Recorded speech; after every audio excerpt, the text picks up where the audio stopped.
Okay, let's start with the new topic pulses.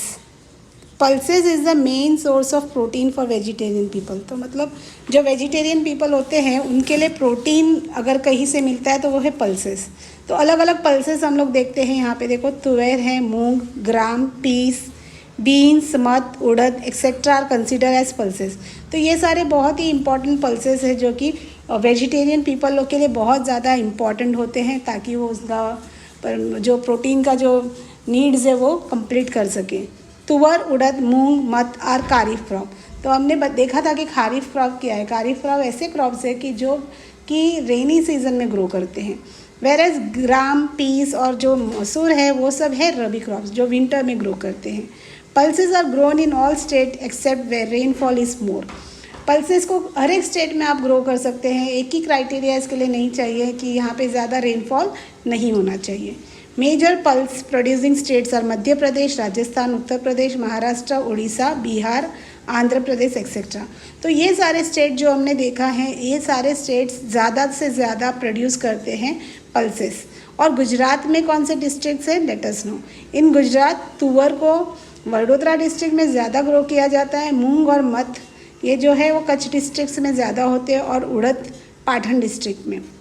अब ये जो पल्सेस है, पल्सेस आके बहुत ही एक अच्छा सोर्स है कि जिसकी वजह से जो आपका सॉइल है उसमें जो भी नाइट्रोजन का जो डेफिशिएंसी है उसको आप पूरा कर सकते हो। तो nitrogen is reinstated in soil by growing pulses, so it is sown as an intercrop along with और आफ्टर द मेन क्रॉप। इसीलिए देखते हैं कि एक सीरियल के बाद में एक पल्स ग्रो करते हैं, ताकि नाइट्रोजन का जो कंटेंट होना चाहिए सॉइल के अंदर वो मेंटेन रहे।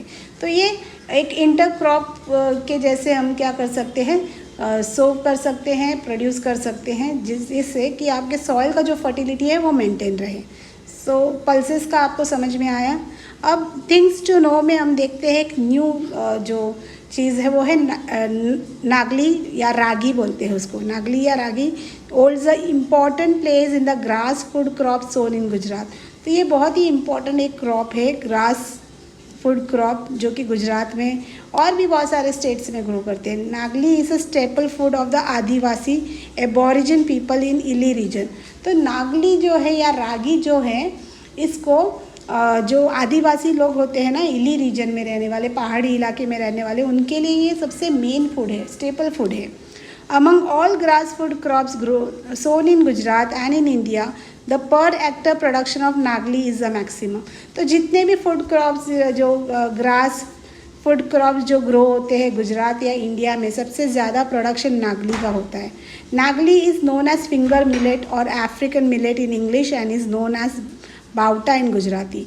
तो नागली को अफ्रीकन लोग बोलते हैं, इंग्लिश में बोलते हैं उसे अफ्रीकन मिलेट या फिंगर मिलेट, या फिर गुजरात के लोग बोलते हैं उसे बाउटा। नागली is extremely nutritious grass food crop. तो ये बहुत ही एक न्यूट्रिशियस फूड है, ऐसा इसमें न्यूट्रिएंट कंटेंट बहुत ज़्यादा है, इसीलिए आज ये सुपर फूड बन चुका है, right. There is more of protein, minerals and vitamin in its grain. तो ये जो नागली है इसके अंदर क्या क्या चीज़ें जो आपको अवेलेबल है वो है मिनरल, प्रोटीन्स एंड विटामिन, जो बहुत ही इंपॉर्टेंट है हमारे डाइट के लिए। As there is more fibre in nagli, it is very advantages for the patients of diabetes and cardiac patient. तो ये जो नागली है इसमें फाइबर कंटेंट भी ज़्यादा है। फाइबर कंटेंट होने से क्या होता है कि जो डायबिटीज़ पेशेंट है या हार्ट पेशेंट है उनके लिए बहुत ही यूज़फुल है। The proportion of calcium and iron is also more in nagli compare to other crop, so it is use for removing malnutrition and in making of the baby food. तो ये जो नागली है या रागी है, इसमें कैल्शियम का कंटेंट भी अच्छा है, आयरन भी ज़्यादा है compare to the other crop. तो ये बच्चों का जो फूड बनता है ना, उसके में भी ये नागली अभी यूज़ करते हैं, इसीलिए इसको सुपर फूड में अभी बोला जाता है। मीन्स आप क्या कर सकते हैं, इंक्लूड कर सकते हो। तो बच्चों का जो भी माल न्यूट्रिएंट बच्चे होते हैं उनके लिए ये एक बहुत ही अच्छा सोर्स है कि उनको वापस उनका जो भी लॉस है हेल्थ में वो लोग रीगेन कर सके। The Adivasi farmers eat rotla made from the नागली फ्लोर।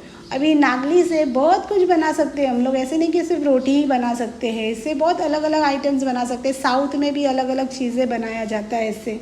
यस, तो बहुत सारे पुट जैसे बना सकते हैं साउथ में, ऐसा अगर मैं बोलूँ तो बहुत सारे चीज़ें हम लोग इससे क्या कर सकते हैं, बना सकते हैं, जो कि पेशेंट्स लोग के लिए बना के दे तो फिर वो भी अच्छा है।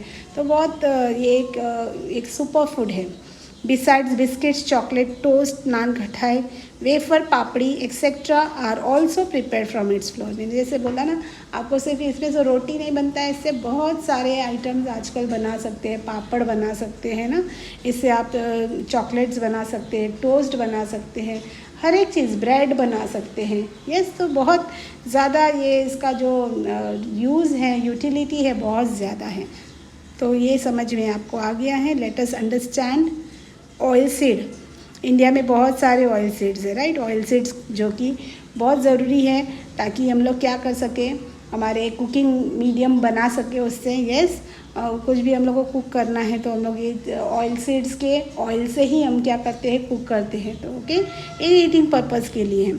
तो ऑयल सीड्स कौन कौन से ऑयल सीड्स हैं, देखो, ग्राउंडनट, तिल, सोयाबीन, कैस्टर, मस्टर्ड, सनफ्लावर, और भी बहुत सारे ऐसे सीड्स है जिससे आप क्या कर सकते हैं, ऑयल को एक्सट्रैक्ट कर सकते हैं। Are consider to be the oil seed, they hold an important position in the Indian meal. तो ये बहुत ज़रूरी है ना, बिना तेल के तो आप कुछ नहीं कर सकते हो ना। ये आपको कम से कम 1 या 2 ड्रॉप का तो तेल चाहिए अगर आपको खाना बनाना है तो। After edible oil is extracted from the oil seed, the remaining oil cake is used as animal fodders and also as biotic manure. अब ये इतना ज़्यादा इसका है ना, कोई भी पार्ट वेस्ट नहीं होता है। ये सीड में से जब एडिबल ऑयल निकाल लेते हैं, यानी ऑयल को एक्सट्रैक्ट कर लेने के बाद में भी इसके जो रिमेनिंग पार्ट्स होते हैं ना, जो भी उसके जो भी बचा कुचा चीज़ होता है, वो as a oil cake use कर सकते हैं, जिसमें कि फॉडर बना सकते हैं हम लोग, किसके लिए, एनिमल्स के लिए। और ये एक बहुत ही अच्छा मैन्योर भी है। मतलब ये जो आप बोल सकते हो ना कि आजकल ऑर्गेनिक जो फार्मिंग हो रहा है उसमें भी आप इसको एज अ मैन्योर यूज़ कर सकते हो। So this is important, we should understand. Next is we'll see groundnut. Okay, groundnut एक ऐसा सीड है जिससे कि आप बहुत ज़्यादा कुछ इसका यूज़ है। आप इससे ऑयल बना सकते हो या बहुत चीज़ें इससे बना सकते हैं, चिक्की बना सकते हैं ना, बहुत सारे इसके यूजेस है। Yes, we use it groundnut for different purpose, right. तो groundnut holds an important position in oil seed, black and a mixture of loamy and sandy soil, land which would not retain water, 20 to 25 degree Celsius temperature, 50 to 70 centimeter of rainfall are favorable condition for growing groundnut।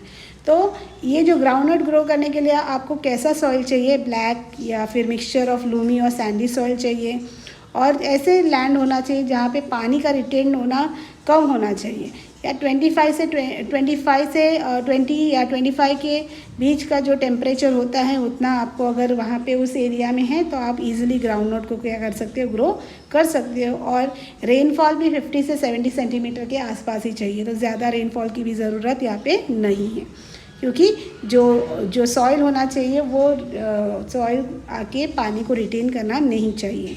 Groundnut is sown as kharif crop and wherever there is irrigation facility, it can be sown during summer also। अब जो ये groundnut है ये kharif crop है, यानी कि बारिश के टाइम में इसे सोव करते हैं, और जहाँ पे इरिगेशन फैसिलिटी है, मतलब सिंचाई कर सकते हो आप, पानी का फैसिलिटी है, वहाँ पे भी आप समर में इसे ग्रो कर सकते हैं। और इंडिया का जो स्टेट्स है जो ज़्यादा प्रोड्यूस करते हैं ग्राउंडनट है गुजरात, आंध्र प्रदेश, तमिलनाडु, महाराष्ट्र। ओके, और जो हमारा जो इंडिया है उसका रैंक 2nd है in the production of groundnut. सबसे पहले कौन है, चाइना है, उसके बाद में है इंडिया। ओके, और इंडिया में जो लीड करने वाला जो स्टेट है ग्राउंडनट में प्रोडक्शन में, दैट इज़ गुजरात। ओके, अब गुजरात में कौन से डिस्ट्रिक्ट में है ये, it is been produced in Junagadh, Gir, Somnath, Amreli, Rajkot, Bhavnagar etcetera. Okay, so groundnut is used more in Gujarat as edible oil. तो ग्राउंडनट का जो ऑयल है ज़्यादातर खाने में यूज़ किया जाता है गुजरात में।